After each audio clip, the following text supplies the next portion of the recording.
Forget the backwards hat. The real story is Miami.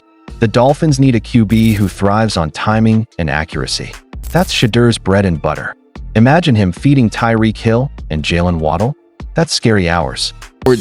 Man, you know, when Shedeur Sanders was drafted and slid to the 5th round, something was said about him. The thing that was said about him is, hey, the media, right? Firestorm that Shedeur Sanders is going to create. Nobody wants that headache. The trade rumors are absolutely exploding around Shedeur Sanders right now, and Miami's interest is getting real spicy. But hold up.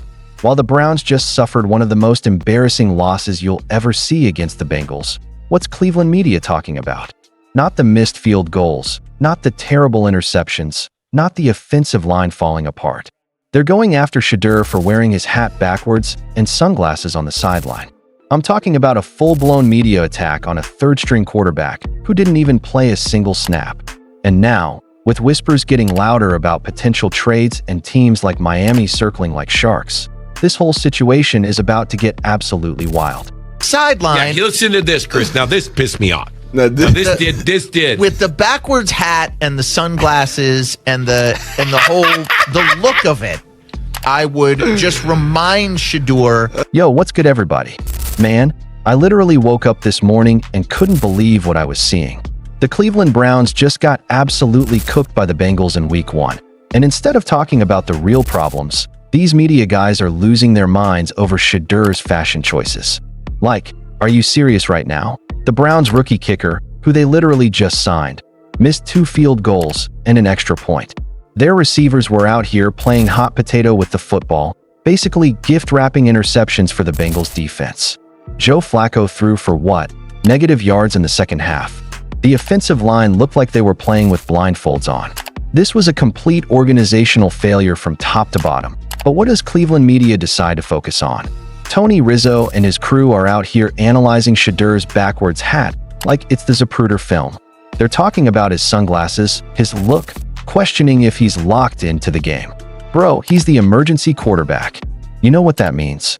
It means unless Dylan Gabriel and Joe Flacco both get carted off the field, Shedeur ain't seeing a single snap. That trade rumors start to bubble. Now we're gonna watch some more videos from ESPN Cleveland because Rizzo is actually somebody who has been beating the drum of Shedeur getting traded right here. This was back in August 28th. This was after the whole situation. Yada yada yada. You remember Rizzo and Tony Grossi were beefing. But we didn't really get into this, the whole let him go situation. If we did let him go, where would he go? Some of my people in the chat, some of them said Miami, some say Carolina. A lot of people think Miami. And again, this is just me. Hey, just search. Y'all know me. What are the people saying? Vikings should trade for Shedeur. Now, obviously, JJ McCartney, he tightened it up. But Miami Dolphins need to trade for Shedeur. If NFL teams were smart, they trade a 3rd-round pick for Shedeur Sanders. Literally had a 1st-round grade. He cost a huge rookie discount and still has many years on his contract. Panthers, you know what you need to do, which is crazy that they're giving up on Bryce Young already. The Bears should trade for Shedeur Sanders. I'm calling Browns for a Shedeur Sanders trade as our backup quarterback and for a safety net. Should be able to get him for cheap. Panthers, there you go. Bengals should trade for Shedeur Sanders. I guarantee if a team wanted to trade for Shedeur Sanders, the Browns would require 2 1st-round picks. Now, like trade rumors can actually be like rooted back to. So let's hear it. Somebody in that building does not think Shedeur is doing what he should be doing. I don't think people want to talk about it. I haven't heard it. I want to point this out. He continues to bring this idea up that there's something that Shedeur Sanders is not doing. And I'm not mad at him for bringing it up. What I would love to see is that everybody is speculating on what he's not doing, what he's not doing, what he's not doing. Can somebody answer the question? We've been asking this question since he wasn't getting reps in the preseason. Now he's doing nothing. Now he's all, just the emergency quarterback. What could he be doing wrong? Anybody really bring it up? I understand where they drafted him. And I understand there is a narrative out there that the Browns want to prove they drafted Dylan Gabriel before Shedeur because he's better. Well, I want to see that during real games. And the conspiracy theories and the kid played with the three. I'm going to let that all go to be fair to Dylan Gabriel, who probably should be the backup right now. But if you're not going to give Shedeur a chance, let him go. And here's the crazy part. They're acting like there's never been a successful quarterback who wore his hat backwards on the sideline. Have these people never watched football before? You think Tom Brady never had his hat on backwards during a blowout? You think Aaron Rodgers is always sitting there looking like he's in a board meeting? But let me tell you what really happened that got everyone talking. After that kicker missed his second field goal, cameras caught Shedeur walking over to console the guy. Just being a good teammate, right? Wrong. According to some Browns fans, this was all calculated. They think Shedeur orchestrated this whole thing just to get his face on camera. Like he's some mastermind sitting there going, "Oh, Schmidt's about to miss this kick. Let me get ready to run over there for my close-up." Come on, man. The boy was just being a leader, showing some compassion to a teammate who was having the worst day of his professional life. But no, in Cleveland, even basic human decency gets twisted into some conspiracy theory about attention-seeking. Now here's where it gets really interesting. And this is where the trade rumors start bubbling up.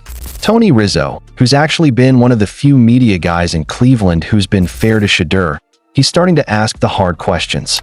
He's wondering out loud, is there something Shedeur's not doing? Is he not putting in the work? And I get it. Rizzo's trying to make sense of why a guy who had first-round talent, who was productive at Colorado, who has all the physical tools, is sitting as the third-string quarterback behind Dylan Gabriel. But here's what nobody wants to talk about. The Browns never gave this man a fair shot from day one. To think about this, Shedeur went through an entire preseason without getting first-team reps. Not one series with the starting offense. How are you supposed to show what you can do when you're running plays with guys who won't even make the practice squad? Meanwhile, they kept Kenny Pickett on the roster, a guy who couldn't even stay healthy during preseason. But nobody's questioning Kenny's work ethic or his backwards hat, are they? This is where things get spicy, because the trade speculation is starting to heat up. And let me tell you, there are some teams out there that are paying attention. The Vikings, the Panthers, the Bears, they're all mentioned as potential landing spots. But the one that has me most excited? Miami. Think about this fit for a second. The Dolphins just watched Tua throw 2 more interceptions and look absolutely lost out there. The man is literally dealing with concussion issues left and right. And Mike McDaniel needs a quarterback who can operate his system with precision and timing. Well, guess what Shedeur's 2 biggest strengths are, even according to his haters? Accuracy and timing. McDaniel's offense is built around quick decisions, precise throws to the flat, hitting receivers in stride on crossing routes. That's literally Shedeur's bread and butter. You think about Tyreek Hill, Jalen Waddle, all these elite receivers Miami has, and then you imagine Shedeur getting them the ball in space. That's scary hours right there. And let's be real about something else. Miami is the perfect market for Shedeur. You put that man in a Dolphins jersey, and he's about to break every merchandise record in the book. We're talking about a guy who was already the #1 selling rookie jersey in the NFL, and that was while riding the bench in Cleveland. You get him to South Beach with that swagger, that confidence, playing meaningful snaps. Man, they're going to have to retire jersey number 2 before he even throws his first touchdown. But here's what's really wild about this whole situation. The Browns are sitting on a gold mine, and they don't even know it. Teams would line up to trade for Shedeur right now. A former first-round talent, still on his rookie contract, multiple years of team control. That's exactly what rebuilding teams dream about. Yet Cleveland seems content to let him waste away as an emergency quarterback while they struggle with their current situation. You want to know what I think is really happening here? I think the Browns are keeping Shedeur around for all the wrong reasons. They like the attention, they like the jersey sales, they like being on SportsCenter and having Stephen A. Smith talk about them. But they're not actually committed to developing him or using him properly. This isn't about Shedeur not working hard enough. Anyone who knows this kid knows his work ethic is insane. This isn't about him not understanding the system. The boy has been running complex offenses since high school. This is about an organization that drafted him for the wrong reasons and now doesn't know what to do with him. Meanwhile, you've got other teams watching this situation like vultures. They see a talented young quarterback being wasted, and they're ready to pounce. Miami especially makes sense because they need youth, they need energy, and they need someone who can actually stay healthy and make throws downfield. Think about this comparison. Quinn Ewers got drafted in the 6th round after a similar slide. Both him and Shedeur have similar skill sets: accuracy, timing, the ability to operate in rhythm-based offenses. The difference is, Quinn landed in a situation where they're actually trying to develop him. Shedeur landed in Cleveland, where they're more interested in having him as a storyline than as a football player. But here's the plot twist that I think is coming when Shedeur does get traded. And I believe it's a matter of when, not if, he's going to ball out immediately. We're talking about a guy who threw for over 3,000 yards and 27 touchdowns in his final season at Colorado. And that was behind an offensive line that was getting him killed on a weekly basis. You put him in Miami's system, with their weapons, with their protection, it's going to be nasty. And then what's Cleveland going to say?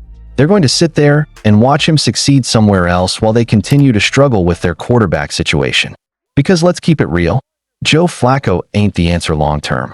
And Dillon Gabriel has shown flashes, but nothing that screams franchise quarterback. The craziest part about all this backwards hat controversy is that it perfectly represents everything wrong with how the Browns are handling Shedeur. Instead of focusing on developing their young talent, instead of finding ways to utilize his skills, they're worried about optics and media narratives. They're letting outside noise dictate how they view their own player. You know what successful organizations do?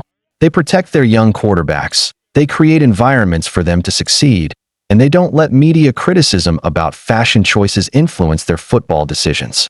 The Browns are doing the exact opposite of all of that. So here's my prediction: by midseason, when the Browns are sitting at 2-6 or worse, and teams like Miami are making their playoff push with aging quarterbacks, we're going to see some serious trade discussions.